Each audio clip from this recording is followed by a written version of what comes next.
कहानी शुरू होने से पहले कमेंट में हमें बताएं कि आप किस शहर से देख रहे हैं। आइए इस सफर पर साथ चलें। राजस्थान की गर्म दोपहर, मिट्टी की गंध और दूर से आती ऊंट की घंटियों की आवाज। छोटे से गांव नवलगढ़ के बाहर एक पुराना बरगद का पेड़ अपनी विशाल जड़ों के साथ खड़ा था। उसकी छाव में बैठे थे 4 आदमी, सफेद कुर्ता, सुनहरे बूट और आत्मविश्वास से चमकती आंखें। उनमें सबसे आगे था राजवीर सिंह, एक युवा जमींदार, शाही खून और घोड़ों के व्यापार का वारिस। तेज नजरें, छेनी जैसी ठुड्डी और ऐसा अंदाज की जैसे पूरी दुनिया उसकी मुट्ठी में बंद हो। मैं कहता हूं, किसी भी लड़की को ऊंचे समाज की रानी बना सकता हूं, राजवीर ने मुस्कराते हुए कहा, हाथ में चांदी की कटोरी में छाछ लिए। विनोद, जो उसका बचपन का दोस्त था, हंसते हुए बोला, किसी भी लड़की? तेरी ये घमंड वाली बातें ना एक दिन तुझे ले डूबेंगी। ठीक है, राजवीर ने कहा, चलो देखते हैं। उसने उंगली से इशारा किया। दूर रेलवे स्टेशन के पास एक छोटी सी चाय की दुकान पर एक लड़की पत्तल समेट रही थी। मोटे शरीर, बिखरे बाल, मगर आंखों में चमक और मुस्कान जैसे चांदनी। वो, विनोद ने हैरानी से कहा। हाँ, अनाया शर्मा, राजवीर बोला, मैं उससे शादी करूंगा और 6 महीने में वो जयपुर की सबसे प्रतिष्ठित महिलाओं में गिनी जाएगी। बाकी तीनों ठहाका लगाकर हंसे। उन्हें लगा ये भी किसी और शरारत की तरह खत्म हो जाएगा, मगर राजवीर की आंखें गंभीर थीं।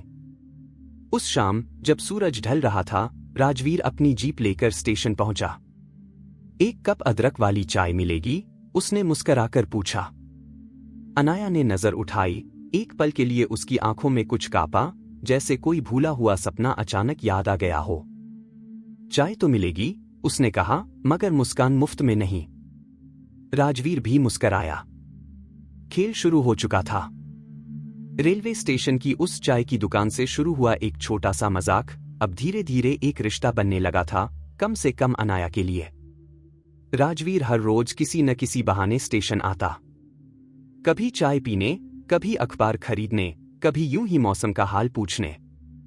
और हर बार अनाया की हंसी उसके दिल के किसी कोने में गूंज जाती थी, एक ऐसे कोने में जहां उसने पहले कभी किसी को झांकने नहीं दिया था। एक दिन जब आसमान में बादल मंडरा रहे थे, राजवीर ने सीधा सवाल पूछ डाला, अगर मैं तुम्हें अपने घर बुलाऊं, तुम चलोगी? अनाया हंस दी, मजाक कर रहे हो ना? बिल्कुल नहीं, उसने गंभीरता से कहा, तुम जैसी सच्ची लड़की मैंने आज तक नहीं देखी।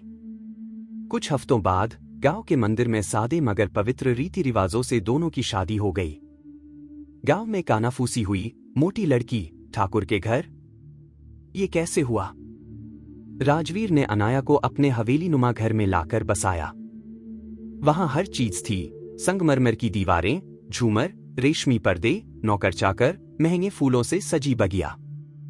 पर नहीं थी तो सिर्फ अपनापन। अनाया इन सबके बीच थोड़ी डरी, थोड़ी उलझी, जैसे कोई छोटी नदी अचानक समुंदर में समा गई हो। राजवीर ने उसे धीरे धीरे बदलना शुरू किया। ये साड़ी नहीं, ये पहनो, कहते हुए उसने उसे जयपुर के एक बुटीक से रेशमी सलवार कुर्ता दिलवाया। तुम्हारा चलना थोड़ा भारी है, चलो योगा क्लास लगाते हैं। शुद्ध हिंदी बोलो, वो गांव वाली बोली नहीं। अनाया प्यार में और कद्र में उलझी, चुपचाप सब स्वीकार करती रही। हर बदलाव उसके लिए जैसे राजवीर के करीब जाने की एक सीढ़ी थी। शाम को हवेली की बालकनी में बैठकर वे बात करते, कभी चांदनी में चाय पीते, कभी पुराने गीत सुनते। राजवीर कभी कभी उसके बालों में हाथ फिराता, उसकी आंखों में देखता और खुद को खोता हुआ पाता। मगर जब कमरे में अकेला होता, फोन उठाकर पुराने दोस्तों को मैसेज करता, 2 हफ्ते और फिर देखना, जयपुर की रॉयल्टी जैसी लगेगी, जीत मेरी होगी। एक दिन हवेली में एक शानदार रात्रिभोज रखा गया। जयपुर से रईस लोग, मंत्री, बड़े व्यापारी, सभी आमंत्रित थे। अनाया को पहली बार समाज के सामने लाया गया। वह सजी थी, लाल जरीदार साड़ी, झिलमिलाती चूड़ियां और माथे पर छोटी सी बिंदी। लोगों ने चकित होकर देखा। कुछ तारीफों में मुस्कुराए, कुछ जलन से। मगर एक कोना था जहां 2 आदमी खड़े थे, राजवीर के मित्र। उनमें से एक बोला, देखा, चायवाली से रानी बना दी। दूसरा हंसा, राजवीर ने शर्त जीती या दिल हार बैठा। अनाया ने ये सुना नहीं, मगर उसे एक अजीब सी बेचैनी हुई। रात्रि भोज के बाद जब दोनों बालकनी में अकेले बैठे थे, अनाया ने पूछा, क्या तुम्हें कभी डर नहीं लगता कि जो तुम बदल रहे हो वही असली में है ही नहीं? राजवीर ने जवाब में बस उसकी उंगलियां थामी और कहा, मैं तुम्हें संवार रहा हूं, खो नहीं रहा। वो मुस्कुराई, मगर उसके भीतर कुछ कांप गया। और राजवीर? वो पहली बार अपने दिल की हार को महसूस करने लगा। जीतने की शर्त में जो सबसे कीमती था, शायद वो अनजाने में उसे ही हार गया था। राजस्थान की गर्मियों में जब पहली बारिश की बूंदें मिट्टी से टकराती हैं, तो सारी धरती जैसे सांस लेने लगती है। उसी दोपहर जब बादल काले होकर उमड़ने लगे थे, राजवीर ने अनाया से कहा, चलो तुम्हें कुछ दिखाता हूं। वो दोनों हवेली के अस्तबल पहुंचे, जहां राजवीर के पसंदीदा घोड़े राजा और सूरज तैयार खड़े थे। घुड़सवारी कभी की है? उसने पूछा। अनाया हंसी, नजदीक से देखा तक नहीं था, अब घुड़सवारी करूं? आज करोगी? राजवीर ने मुस्कराते हुए कहा। कुछ देर बाद वह राजा के पीछे बैठी थी, उसकी कमर थामे हुए, और हवेली से दूर खेतों की ओर निकल पड़ी थी। बारिश की हल्की बूंदें अब गिरने लगी थीं, जैसे आकाश भी उस पल की पवित्रता को जानता था। घोड़ा धीरे धीरे खेतों से होते हुए एक पुराने मंदिर के पास रुका। मंदिर के पीछे एक छोटी सी झील थी, जिसे गांव वाले शांति सरोवर कहते थे। राजवीर उतरा, अनाया की मदद से उसे भी नीचे उतारा और दोनों पेड़ की छाव में खड़े होकर बारिश में भीगने लगे। तुम जानती हो, राजवीर ने धीमे स्वर में कहा, तुम्हारी हंसी जैसे किसी बिछड़ी हुई चीज की याद दिलाती है। अनाया मुस्कराई, मैंने तो हमेशा सोचा मेरी हंसी लोगों को चिढ़ा देती है। राजवीर ने उसकी ओर देखा, पहली बार बिना कोई योजना, बिना कोई स्वार्थ। तुम्हारी हंसी मुझे इंसान बनाती है, उसने कहा। कुछ पल दोनों चुप रहे, फिर अनाया बोली, तुम्हारे जैसे आदमी को, जिसने जिंदगी के हर लम्हे को जीता है, मेरे जैसी सादी लड़की क्यों भा रही है? राजवीर ने जवाब नहीं दिया। उसके अंदर एक हलचल थी, जिसे वो शब्द नहीं दे पाया। वो सिर्फ उसकी आंखों में देखता रहा, आंखें जिनमें कोई बनावटीपन नहीं था, बस एक गहराई थी जो धीरे धीरे उसे खींच रही थी। बारिश तेज होने लगी। दोनों मंदिर की छत के नीचे शरण लेने गए। वहां एक साधु बैठा था, मौन मुद्रा में। अनाया ने पास जाकर हाथ जोड़ लिए और एक छोटी सी बात पूछी, बाबा, प्यार क्या है? साधु ने आंखें खोलीं, मुस्कराया और कहा, प्यार वो है जो तुम्हें बदलने की कोशिश न करे, बस तुम्हें जैसे हो वैसे ही देखकर मुस्कुरा दे। राजवीर ने वो शब्द सुने और भीतर कुछ कांपा। शाम को लौटते वक्त रास्ते भर दोनों खामोश थे। अनाया ने सोचा, ये खामोशी कोई दूरी नहीं, बल्कि एक एहसास है जो शब्दों से ऊपर है। राजवीर के लिए वो खामोशी पहली बार डर बन गई थी, कहीं वो इस खेल में खुद ही ना उलझ जाए। रात को हवेली में वापस आकर राजवीर ने अपनी जेब से फोन निकाला। एक पुराना चैट थ्रेड खोला, विनोद और बाकी दोस्तों वाला। उसने टाइप किया, तुम सबको चिंता नहीं करनी चाहिए। उसकी चाल बदल गई है, बातचीत भी संभली है। अब बस अगला इवेंट बाकी है। शर्त तो जीत ली गई समझो। भेजने से पहले उसने रुककर उस मैसेज को देखा, फिर एक लंबा सांस लिया और भेज दिया। मगर दिल के किसी कोने में पहली बार ये सवाल उठा, अगर मैंने जीत ली तो क्यों ऐसा लग रहा है जैसे कुछ बहुत कीमती छिन रहा है?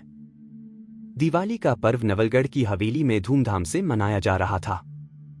महंगे दिए, मोगरे और गुलाब से सजे द्वार और हर कोने में टिमटिमाती रोशनी। राजवीर ने खास तौर पर जयपुर की हाई सोसाइटी को आमंत्रित किया था। मंत्री, व्यापारी, राजघराने से जुड़े चेहरे और पुराने स्कूल के दोस्त, जिनसे उसकी शर्त शुरू हुई थी। इस बार का उद्देश्य सिर्फ त्योहार मनाना नहीं था, यह था अनाया को दुनिया के सामने प्रदर्शित करना। राजवीर ने उसके लिए सुनहरी जरी वाली रेशमी साड़ी मंगवाई थी। अनाया ने जब उसे पहली बार देखा तो मुस्कुरा दी, इतनी महंगी चीज में मेरी चाय वाली खुशबू कैसे टिकेगी? तुम अब वो नहीं रही, राजवीर ने कहा। तुम अब ठाकुराइन हो, मेरी रानी। उसकी आंखों में कुछ चमका, लेकिन दिल में कुछ भीग गया। रात होते ही मेहमान आने लगे।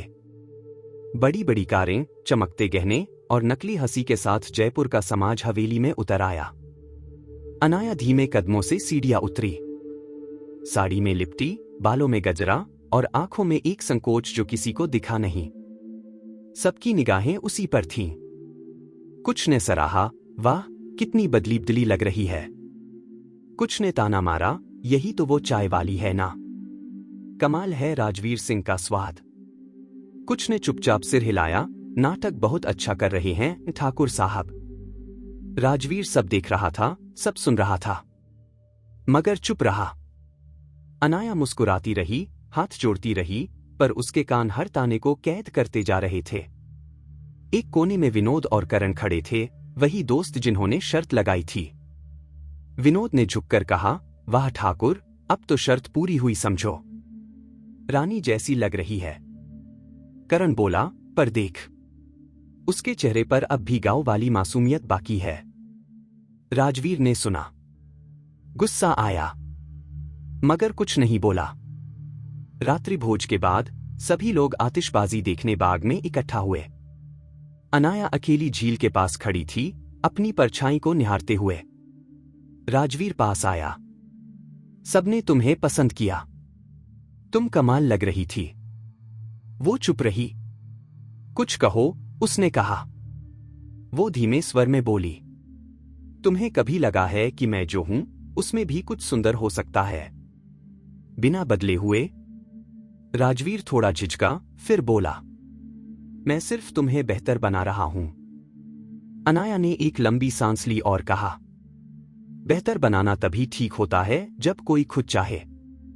जब मजबूरी हो तो वो बदलाव नहीं, दबाव होता है। उसने उसकी ओर देखा, आंखों में न तो आंसू थे न गुस्सा, बस एक थकावट थी। राजवीर कुछ कहने ही वाला था जब बाग में आतिशबाजी शुरू हुई। आकाश रंगों से भर गया, मगर उनके बीच एक अजीब सी चुप्पी फैल गई। रात गहराई, और पहली बार राजवीर को लगा कि अनाया की मुस्कान सिर्फ बारी नहीं थी, वो एक परत थी जिसके नीचे अब धीरे धीरे सच्चाई सामने आ रही थी। दिवाली के बाद की रातें शांत होती हैं, लेकिन उस रात हवेली में एक बेचैनी सी तैर रही थी। अनाया ने अपनी चूड़ियां उतारीं, गजरा खोला और आईने के सामने खड़ी रही देर तक, जैसे अपने ही प्रतिबिंब से कोई जवाब मांग रही हो। उधर राजवीर बालकनी में बैठा था, मुंह में सिगार, पर होठों पर कोई संतोष नहीं। वो सोच रहा था, क्या ये सब सिर्फ दिखावा था, या कुछ और भी है? सुबह होते ही हवेली में अफरातफरी मच गई। अस्तबल में आग लग गई थी। घोड़ों की हिनहिनाहट, नौकरों की चीखें और धुएं का बादल हर ओर फैल रहा था। राजवीर दौड़ा, मगर फायर ब्रिगेड अभी दूर थी। राजा! सूरज! वो चिल्लाया। अचानक भीड़ को चीरती हुई अनाया वहां पहुंची, बिना चप्पल, सिर्फ सूती सलवार में, चेहरा पसीने और डर से भरा, पर आंखों में हिम्मत। घोड़े अंदर हैं, उसने चिल्लाया। राजवीर ने उसे रोका, अनाया, नहीं, ये आग है। वो जानवर हैं, राजवीर। डर के मारे मर जाएंगे। कहते हुए वह एक गीला कपड़ा मुंह पर बांधती है और अंदर दौड़ जाती है। धुआं घना था, लेकिन अनाया को रास्ता पता था। उसने देखा, एक छोटा सा लड़का, हवेली के नौकर का बेटा, भी अंदर फंसा हुआ था, जो एक घोड़े को बाहर निकालने गया था। वो बिना सोचे उस तक पहुंची, उसका हाथ पकड़ा और पीछे लौटने लगी। पीछे से एक घोड़े की रस्सी टूट गई और उसकी टापों से जमीन कांपी। राजवीर ने सब देखा और दौड़ पड़ा। एक पल में वह अनाया तक पहुंचा, लड़के को उठाया और बाहर भागा। अनाया धुएं में गिर गई। उसकी सांसें तेज हो रही थीं। राजवीर वापस गया, उसे बाहों में उठाया और बाहर लाया। हवेली के लोग दहशत में थे, मगर राहत की सांस तब आई जब तीनों बाहर सुरक्षित आ गए। बाहर आकर अनाया ने गहरी सांस ली, खांसी के बीच मुस्कराई और कहा, राजा ठीक है? राजवीर ने उसकी ओर देखा, धुएं से सना चेहरा, गंदे कपड़े, मगर आंखों में वही सच्चाई। उसने बस धीरे से कहा, तुम पागल हो। वो हंसी, प्यार में या इंसानियत में? वो चुप हो गया। उस रात जब हवेली के कमरे शांत हुए, राजवीर उसके कमरे में आया। अनाया खिड़की के पास बैठी थी। तुम्हें क्या जरूरत थी अपनी जान जोखिम में डालने की? उसने बिना उसकी ओर देखे कहा। वो जानवर मेरे नहीं थे, पर डर सबका एक जैसा होता है। तुम्हारे पास पैसे हैं, नाम है, लोग हैं, पर अगर डर से लड़ने की ताकत नहीं है तो सब व्यर्थ है। राजवीर ने पहली बार उसकी बातों में खुद को देखा, छोटा, कमजोर और खोखला। वो कुछ कहे बिना चला गया। उस रात उसने अपनी मां की पुरानी डायरी निकाली जो बरसों से बंद थी। उसमें एक लाइन पढ़ी, जो लोग सच्चे दिल से जीते हैं वो बिना कुछ कहे तुम्हें बदल देते हैं। वो पन्ना पलटता रहा और अनाया की आंखें उसकी जिंदगी में गहराई से उतरती गईं। आग की घटना को 3 दिन बीत चुके थे, लेकिन हवेली की दीवारों में अब एक नई ऊर्जा दौड़ रही थी। नौकर चाकर आदर से अनाया को मालकिन जी कहने लगे थे। राजवीर ज्यादा चुप रहने लगा था, किताबें पढ़ने लगा और अपने मोबाइल पर समय बिताना कम कर दिया था। मगर एक शाम जब हवेली की बड़ी बालकनी में गुलाबों के पौधों को पानी देती हुई अनाया धीमे धीमे एक लोकगीत गुनगुना रही थी, तब हवेली के पिछवाड़े से आती 2 आवाजें उसके कानों तक पहुंची। कहते हैं ठाकुर साहब ने शर्त लगाई थी। हाँ, वो चायवाली को रानी बनाने वाली। देखो कैसे बदल दिया उसे। मगर अब लग रहा है खुद ही फंस गए हैं। पानी का लोटा अनाया के हाथ से छूट गया। उसका दिल जोर से धड़कने लगा। वो कुछ पल के लिए वहीं खड़ी रही, जैसे समय थम गया हो। हवा में गुलाब की खुशबू नहीं, अब सवाल तैर रहे थे। उस रात उसने राजवीर के कमरे में कदम रखा। वो कुर्सी पर बैठा किसी कागज में कुछ लिख रहा था। कुछ पूछूं? राजवीर चौंका, मुस्कराया, हम जरूर। क्या तुम्हारे दोस्त करण और विनोद अक्सर यहां आते हैं? कभी कभी, उसने संक्षेप में जवाब दिया। और उन्होंने कभी मेरे बारे में कुछ कहा था? शादी से पहले? राजवीर के चेहरे की रेखाएं तन गईं। ऐसा क्या सुना तुमने? बस जवाब दो, उसने कहा, नर्म लेकिन स्पष्ट स्वर में। राजवीर कुछ पल चुप रहा, फिर धीरे से बोला, शुरुआत। हाँ, मजाक में कुछ कहा था, पर अब वो सब बीत गया। अनाया ने उसकी आंखों में झांका, वहां कुछ छिपा था। सच? उसने पूछा। राजवीर उठ खड़ा हुआ, उसके पास आया और कहा, मैं जानता हूं कि तुम क्या सोच रही हो, पर जो भी हुआ आज मैं तुम्हें दिल से मानता हूं।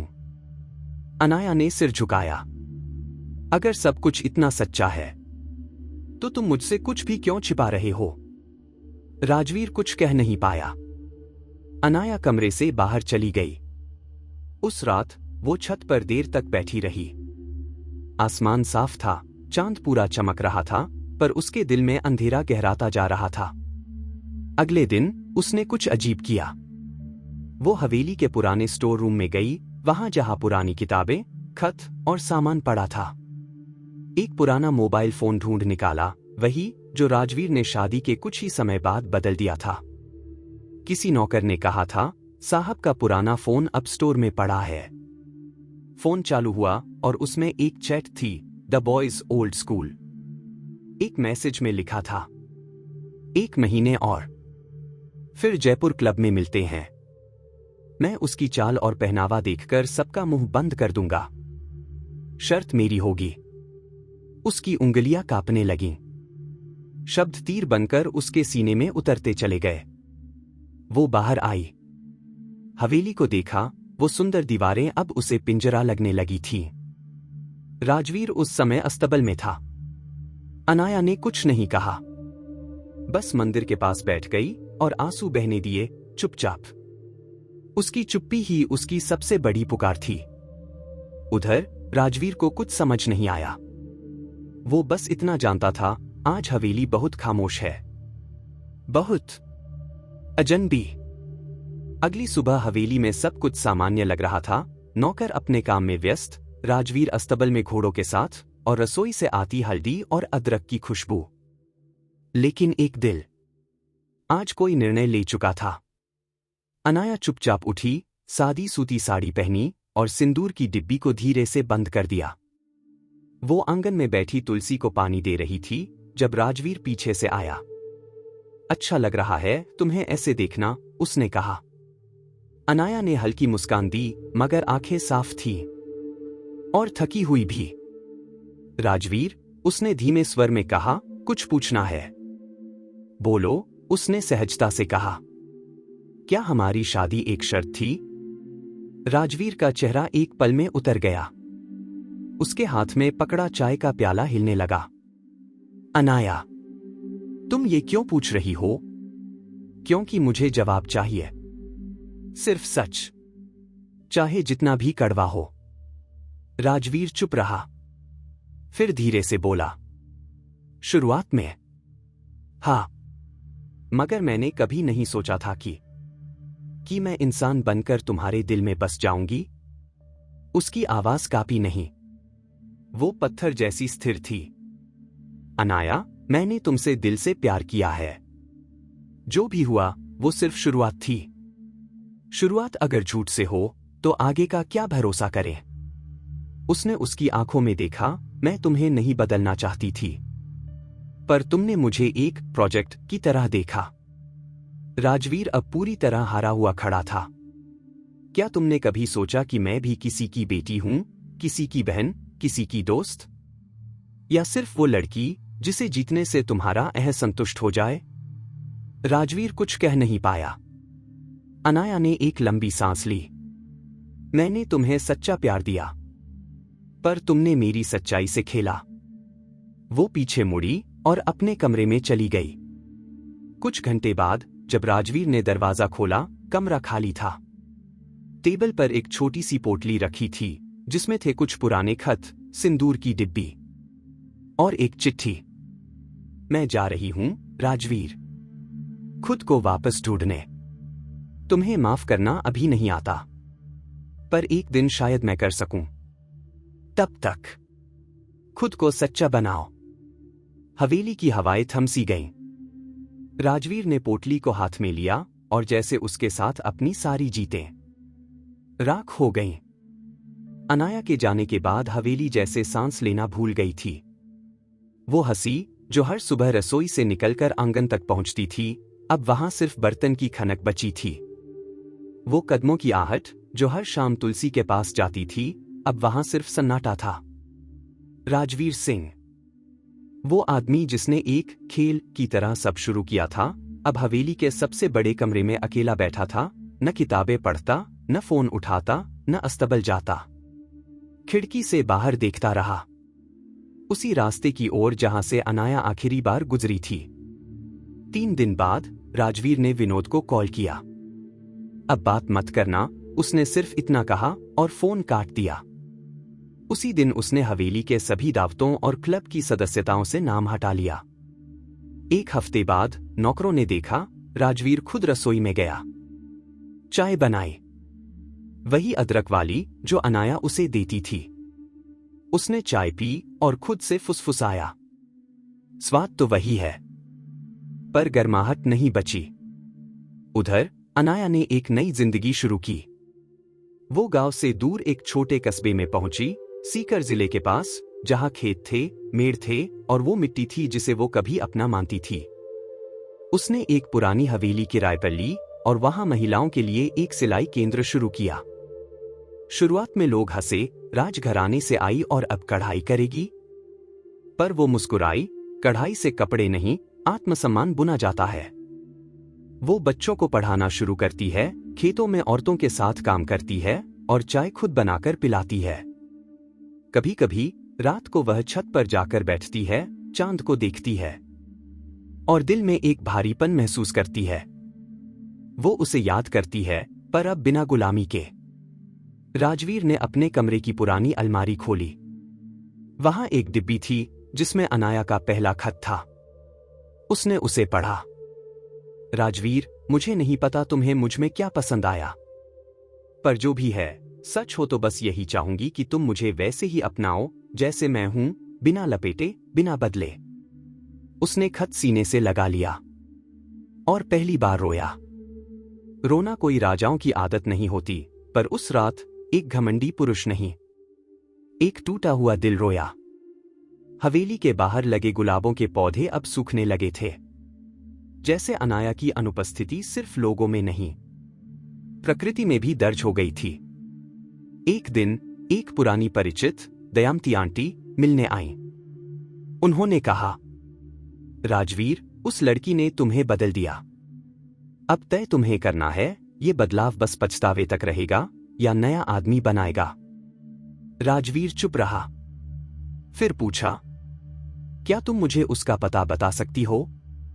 दयामती मुस्कराईं, जो खुद को ढूंढने निकली है, उसका पता कोई और नहीं बता सकता।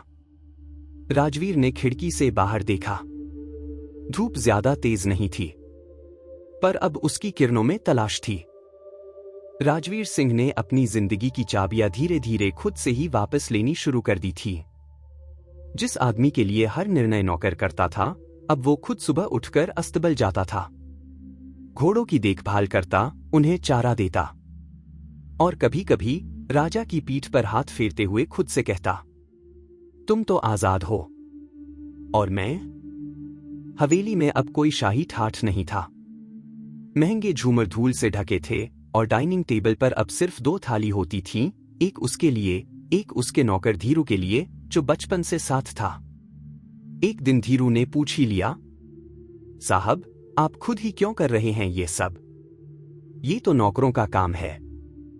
राजवीर ने उसकी ओर देखा और कहा, कभी कभी अपने पापों को धोने के लिए सबसे पहले अपने हाथ गंदे करने पड़ते हैं। उसने गांव के पास एक स्कूल में जाकर मदद की पेशकश की। मैं बच्चों को घुड़सवारी और खेती सिखाना चाहता हूं। गांव वालों को विश्वास नहीं हुआ। राजवीर सिंह, जो कभी जयपुर क्लब में बैठकर दुनियावी बातों में उलझा रहता था, अब मिट्टी में नंगे पांव चल रहा था। लेकिन वो बदला था। वो अब दिखावे के लिए कुछ नहीं करता था। उधर अनाया ने अपनी छोटी सी हवेली को एक महिला सहकारी समिति में बदल दिया था। अब वहां सिलाई के साथ साथ जैविक खेती, साबुन बनाना और कढ़ाई के प्रशिक्षण भी होते थे। एक दिन एक लड़की रोती हुई उसके पास आई। मोटापे की वजह से स्कूल में सब उसका मजाक उड़ाते थे। अनाया ने उसे गले लगाया और कहा, बिटिया, अगर तू खुद को प्यार करना सीख जाए तो दुनिया की हर जुबान खुद ब खुद बंद हो जाएगी। लड़की ने पूछा, तुमने कैसे सीखा? अनाया थोड़ी देर चुप रही, फिर बोली, एक झूठ ने मेरा दिल तोड़ा, पर उसी टूटे दिल ने मुझे मेरी असली ताकत दिखाई। उस दिन शाम को अनाया छत पर बैठी थी और हाथ में मिट्टी से भरा एक छोटा गमला था, जिसमें एक नीम का पौधा उग रहा था। जो कड़वा होता है वही सबसे ज्यादा काम आता है, उसने सोचते हुए मुस्कुराहट में कहा। राजवीर ने अपने कमरे में बैठकर पहली बार अनाया के लिए एक खत लिखा। मैं जानता हूं कि मेरी माफी तुम्हारे दर्द के बराबर नहीं हो सकती, पर मैं अब वही आदमी नहीं हूं जो एक खेल खेल रहा था। मैं अब वही बनना चाहता हूं जो तुमने पहली बार मेरी आंखों में देखा था, एक इंसान। अगर कभी वापस लौटो तो बस इतना जान लेना कि हवेली नहीं बदली है, पर इसका दिल अब नया है। उसने खत को लिफाफे में डाला, लेकिन पता नहीं था कहाँ भेजे। अगले दिन वो गांव के मंदिर गया। पुजारी ने पूछा, राजवीर बाबू, आजकल बहुत शांत रहते हो, क्या खो गया? राजवीर ने कहा, नहीं पंडित जी, अब जाकर सब कुछ मिलने की शुरुआत हो रही है। अनाया और राजवीर 2 अलग राहों पर चलते हुए अब दोनों भीतर से एक नई रोशनी की ओर बढ़ रहे थे। एक ने खुद को पा लिया था, दूसरा अब खुद को ढूंढ रहा था। उस दिन सूरज कुछ अलग ढंग से चमक रहा था। अनाया अपने महिला समूह की 4 सदस्यों के साथ सीकर जिला कृषि मेले में आई थी, पहली बार बतौर मुख्य अतिथि। उसका नाम मंच से पुकारा गया। कृपया स्वागत करें मिस अनाया शर्मा, एक ग्रामीण परिवर्तन की प्रतीक। हजारों की भीड़, तालियां और उस औरत का चेहरा जो कभी रेलवे स्टेशन पर चाय बेचती थी, आज एक नई रोशनी में चमक रहा था। उसे स्टेज पर सम्मानित किया गया और वो मुस्कुराकर माइक पर पहुंची। अगर मैं कुछ बन पाई हूं, उसने कहा, तो वो इसलिए नहीं कि किसी ने मेरा रास्ता आसान किया, बल्कि इसलिए कि कुछ चोटों ने मुझे खड़ा होना सिखा दिया। तालियां गूंज उठीं। बाद में मेले के अंदर के एक स्टॉल पर जाते हुए उसे एक नाम सुनाई दिया, राजवीर सिंह चैरिटेबल ट्रस्ट। वो ठिठक गई। स्टॉल पर छोटे छोटे गांवों के बच्चे अपने हाथों से बनाई मिट्टी की मूर्तियां और किताबें बेच रहे थे। पीछे एक बैनर टंगा था, हम गांव के बच्चों को घुड़सवारी, आत्मनिर्भरता और आत्मसम्मान सिखाते हैं। प्रेरणा, अनाया शर्मा। उसका दिल एक पल के लिए रुक सा गया। एक कार्यकर्ता ने उसे पहचान लिया। मैडम, आप ही हैं वो जिनके नाम पर साहब ने ये फाउंडेशन बनाया? साहब, उसने धीरे से पूछा। हाँ, राजवीर सिंह। वो खुद बच्चों को सिखाते हैं। कहते हैं, जिसने मुझे बदलना सिखाया, मैं उसकी तरह बनने की कोशिश कर रहा हूं। अनाया की आंखें भर आईं। वो चुपचाप स्टॉल के पास खड़ी रही। और तभी भीड़ के बीच उसे एक जाना पहचाना चेहरा दिखा। वो सफेद कुर्ता अब धूल से सना हुआ था। चेहरा थका हुआ मगर शांत। बाल थोड़े सफेद, मगर आंखों में पश्चाताप नहीं, सम्मान था। राजवीर सिंह बच्चों के साथ बैठा एक मिट्टी की मूर्ति बना रहा था। उसने एक बच्चे को सिखाया, ऐसे नहीं, धीरे से गढ़ो, जैसे कोई रिश्ता बनता है। अनाया दूर से देखती रही। उसने अपनी साड़ी का पल्लू कसकर पकड़ा। आंखों से 2 बूंदें गिरी, लेकिन इस बार दर्द की नहीं, सम्मान की थी। उसने मुड़कर चलना शुरू किया। किसी ने पूछा, आप उनसे मिलेंगी नहीं? वो मुस्कुराई। कभी कभी किसी को दूर से देखकर जान जाना ही काफी होता है, मिलकर सब कह देना जरूरी नहीं। उस रात अनाया ने पहली बार राजवीर की चिट्ठियां खोलकर पढ़ना शुरू किया, जो उसे पिछले 6 महीने से भेज रहा था। पहली चिट्ठी में लिखा था, मैं जानता हूं तुम ये शायद कभी न पढ़ो, लेकिन अगर एक भी बार मेरी सच्चाई तक पहुंचे तो समझ लेना मैं वही आदमी नहीं रहा जो तुम्हें बनाना चाहता था। मैं अब खुद को गढ़ रहा हूं, तुम्हारी सीख के सांचे में। अनाया ने चिट्ठी सीने से लगाई। वो अब भी लौटना नहीं चाहती थी, पर आज पहली बार वो नाराज नहीं थी। सीकर मेले की शाम के बाद से राजवीर हर सुबह एक ही काम करता था, एक पत्र लिखता था। हर बार वो सोचता, ये आखिरी होगा, लेकिन कलम उठते ही उसका दिल फिर खुल जाता। इन चिट्ठियों में वो अपनी मां के बारे में लिखता, अपने बचपन के अकेलेपन के बारे में, उस पहली रात की याद जब अनाया ने उसे बिना जज किए देखा था, और सबसे ज्यादा उन पछतावों के बारे में जो अब माफी मांगने से भी हल्के नहीं होते। उधर अनाया ने अब हर शुक्रवार रात को एक चिट्ठी पढ़ने का नियम बना लिया था। वो उन्हें एक लाल रेशमी कपड़े में बांधकर मंदिर के पास रखती थी। कभी कभी रोती, कभी मुस्कुराती, मगर जवाब कभी नहीं लिखती। एक दिन राजवीर ने हिम्मत की। उसने अनाया की नई हवेली का पता किया, बहुत मुश्किल से, क्योंकि उसने खुद को मीडिया से पूरी तरह दूर रखा था। वो एक साधारण मिट्टी से बनी हवेली थी। बाहर तुलसी का पौधा, अंदर बंसखट और आंगन में महिलाएं कढ़ाई कर रही थीं। राजवीर दूर खड़ा रहा। उसके हाथ में एक और चिट्ठी थी, शायद सबसे बड़ी माफी की। पर तभी एक बच्चा दौड़ता हुआ आया, अरे चाचा जी, अनाया दीदी तो नहीं है अभी, अस्पताल गई है। राजवीर का चेहरा उतर गया। अस्पताल? क्यों? किसी सड़क हादसे में चोट लग गई उन्हें, ट्रैक्टर से टकरा गईं। अब ठीक हैं, पर आराम की जरूरत है। राजवीर का दिल धड़कने लगा। वो उसी पल जीप में बैठकर पास के जिला अस्पताल की ओर निकला। अस्पताल के बाहर सफेद दीवारों के बीच राजवीर सांस थामे खड़ा था। उसने रिसेप्शन पर जाकर नाम बताया। क्लर्क ने लिस्ट देखी, फिर कहा, माफ कीजिए, वो मरीज केवल कुछ गिने चुने लोगों को मिलने दे रही हैं। राजवीर सिंह, उनका नाम लिस्ट में नहीं है। राजवीर हक्का बक्का रह गया। पर मैं उसका पति था। क्लर्क ने सिर हिलाया। अब नहीं है। और उनकी सख्त हिदायत है, कोई पूछे भी तो कहिए वो किसी को नहीं मिलना चाहती। वो दीवार से टिक गया। हाथ में पकड़ी चिट्ठी उसके घुटनों पर गिर पड़ी। धीरे धीरे वो उसे मोड़ता गया और पहली बार समझा, माफी मांगने के लिए वक्त भी चाहिए होता है, और वो वक्त शायद बीत चुका है। उसी रात वो अस्पताल के बाहर मंदिर में बैठा रहा, मूर्ति के सामने एक दिया जलाया, और वह चिट्ठी जो कभी अनाया तक नहीं पहुंच पाई, जलते हुए दिए के पास छोड़ दी। धीरे धीरे हवा ने उस चिट्ठी के कोनों को उड़ा दिया। शब्द राख बन गए, पर पछतावा अब भी जिंदा था। हफ्ते बीत चुके थे। अनाया धीरे धीरे ठीक हो रही थी, शारीरिक रूप से भी और आत्मा से भी।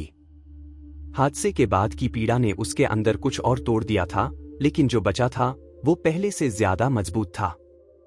उसने अस्पताल से छुट्टी मिलते ही अपनी छोटी हवेली में एक नई बैठक शुरू की।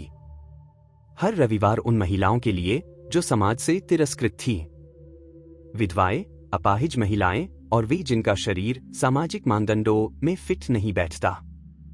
उसी बैठक में एक दिन एक लड़की आई। उसका चेहरा झुका हुआ था और उसका शरीर थोड़ा भारी। दीदी, उसने डरते हुए कहा, लोग मेरा मजाक उड़ाते हैं।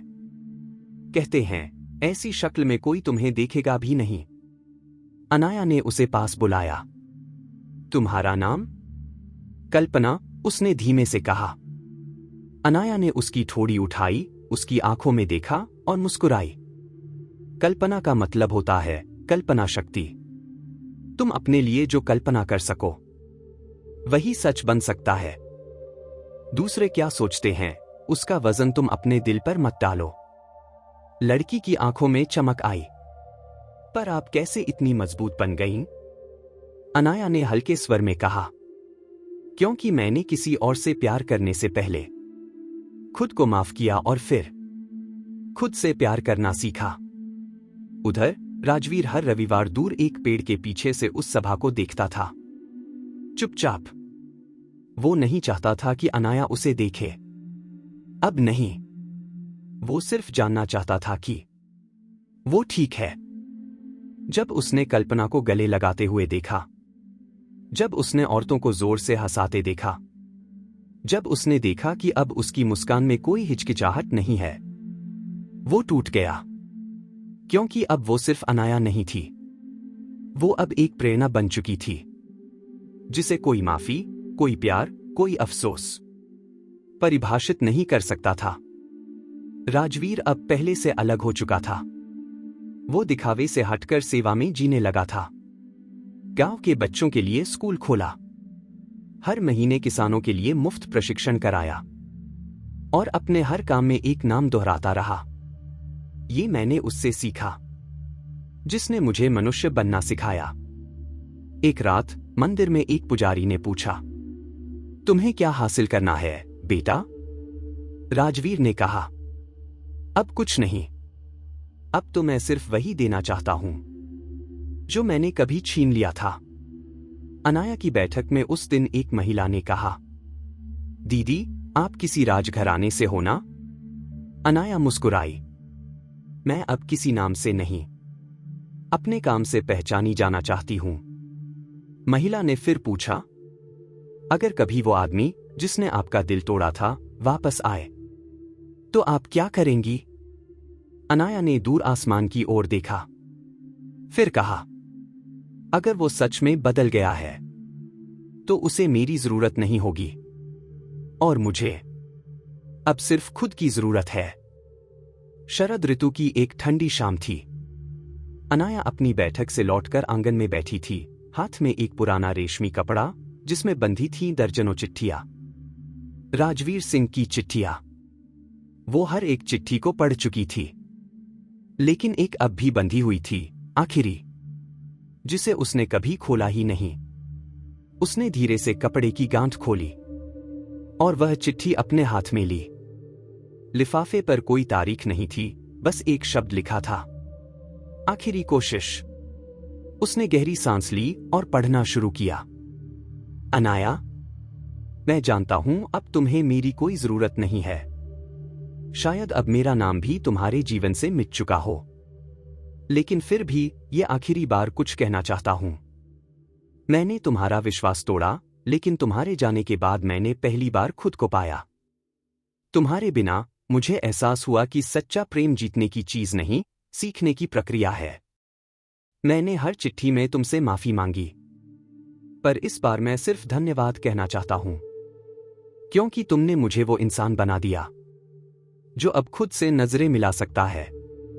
अगर कभी कहीं तुम्हारा रास्ता मेरी हवेली की ओर मुड़े, तो मैं पूछूंगा नहीं तुम लौट क्यों आई, बस हाथ जोड़कर कहूंगा स्वागत है। अब मेरी जिंदगी तुम्हारे नाम से नहीं, तुम्हारे दिए हुए उद्देश्य से चलती है। तुम्हारा नहीं, लेकिन हमेशा तुम्हारा ऋणी, राजवीर। अनाया की आंखें नम हो गईं। उसने चिट्ठी को अपने दिल से लगाया और उसी पल हवेली के दरवाजे पर दस्तक हुई। एक नौकरानी भागती हुई आई। दीदी, कोई बाहर खड़ा है। एक किसान जैसा आदमी, नाम नहीं बताया, पर कहता है कुछ छोड़कर जाना है। अनाया बाहर आई।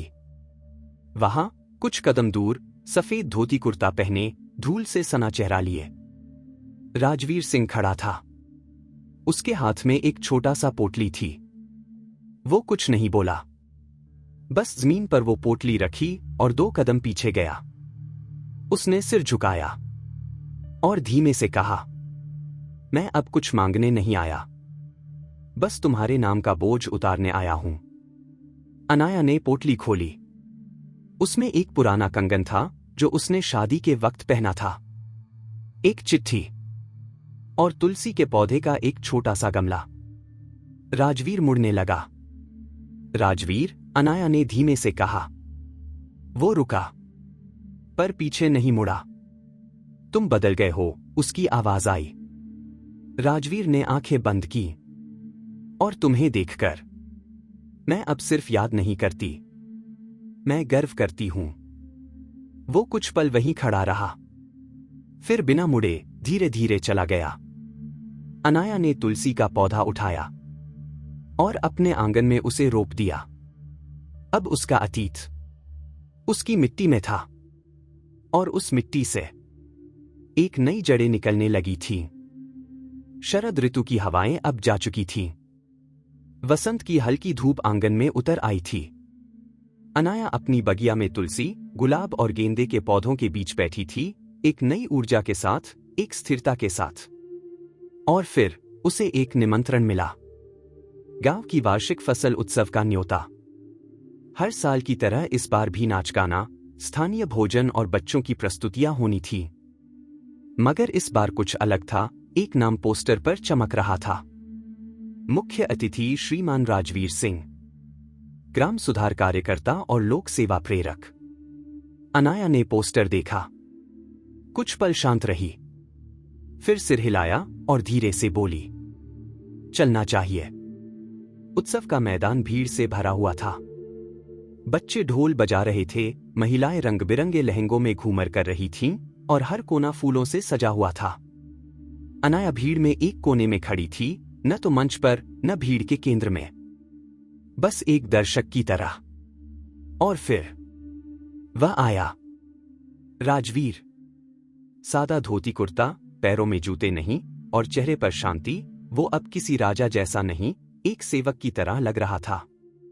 मंच पर जब उसका नाम पुकारा गया, तालियां बजी, लेकिन उसने हाथ जोड़कर कहा, मैं कोई मुख्य अतिथि नहीं, बस आप सब जैसा एक सीखता हुआ मनुष्य हूं।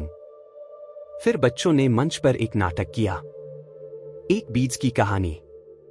नाटक में दिखाया गया कैसे एक बीज को मिट्टी में दबाया गया, वह अंधेरे में रहा, बारिश झेली, धूप सही, और फिर एक दिन उसने अंकुरण किया। राजवीर की आंखें उस बीज को देखते हुए भर आईं। नाटक के अंत में एक बच्चा मंच से नीचे आया, और राजवीर को एक पौधा भेंट किया। राजवीर ने उस पौधे को सिर झुकाकर लिया और कुछ पल आंखें बंद कर रखीं। वहीं भीड़ में खड़ी अनाया की आंखों में भी नमी थी। भीड़ में न किसी ने कुछ कहा, न किसी ने कुछ दिखाया, लेकिन दो दिल आज समझ चुके थे। समारोह के बाद सभी लोग अपने अपने रास्ते चले गए। अनाया बाहर निकलने लगी, तभी किसी ने धीरे से उसके कंधे पर एक हाथ रखा। जब वह मुड़ी, वहां कोई नहीं था। नीचे जमीन पर एक चिट्ठी रखी थी, पीले रेशम में लिपटी हुई। उसने उसे उठाया, खुला नहीं, बस मुस्कुरा दी। उस रात जब वह अपनी छत पर अकेली बैठी थी, हवा के साथ तुलसी की पत्तियां हिल रही थीं। उसने आसमान की ओर देखा और बुदबुदाई, अब ना वो मेरा है, ना मैं उसकी, मगर जो हमारे बीच था वो अब किसी नाम का मोहताज नहीं। उसने चिट्ठी को मंदिर में रख दिया। अब उसे पढ़ने की जरूरत नहीं थी। अब उसे सब समझ में आ गया था। कुछ साल बीत चुके थे। नवलगढ़ की हवेली अब एक प्रशिक्षण केंद्र बन चुकी थी, बच्चों के लिए, किसानों के लिए और उन सभी के लिए जिन्हें जीवन ने कभी पीछे छोड़ दिया था। उस दिन एक छोटी सी पूजा रखी गई थी, राजवीर सिंह के पिता की पुण्यतिथि पर। सभी गांव वाले बुलाए गए थे। अनाया को भी आमंत्रण मिला। वो गई, सादे सलवार कुर्ते में, आंखों में स्थिरता और दिल में शांति लिए। पूजा समाप्त होने के बाद राजवीर आंगन में अकेला खड़ा था। उसके हाथ में पीतल की थाली थी जिसमें कुछ फूल बचे थे। अनाया धीरे धीरे पास आई। उसने उसकी ओर देखा, मुस्कुराया और फिर थाली उसकी ओर बढ़ाई। ये आखिरी फूल मां के लिए हैं, राजवीर ने कहा, पर उनमें मेरी ओर से तुम्हारे लिए एक धन्यवाद भी है। अनाया ने फूलों को थाली से उठाया और मंदिर की मूर्ति के चरणों में रख दिया। फिर कहा, अब कोई बोझ नहीं बचा, न तुम्हारे पास, न मेरे। राजवीर ने धीरे से पूछा, क्या अब मैं तुम्हें सिर्फ एक इंसान की तरह याद कर सकता हूं? अनाया मुस्कुराई, जरूर, लेकिन याद उस तरह करना जैसे कोई किताब याद आती है जो हमें कुछ सिखा गई हो, भले ही अधूरी रह गई हो। उसने सिर झुकाया, फिर बिना कुछ और कहे बाहर की ओर बढ़ गई। जब वह हवेली से निकली तो पीछे नहीं देखा। सूरज ढल रहा था। उसकी परछाई लंबी थी मगर हल्की। वो अब किसी के इंतजार में नहीं थी, किसी जवाब की तलाश में नहीं थी। वो अब पूरी थी, जैसी वो हमेशा से थी, बस अब उसे खुद भी पता चल गया था।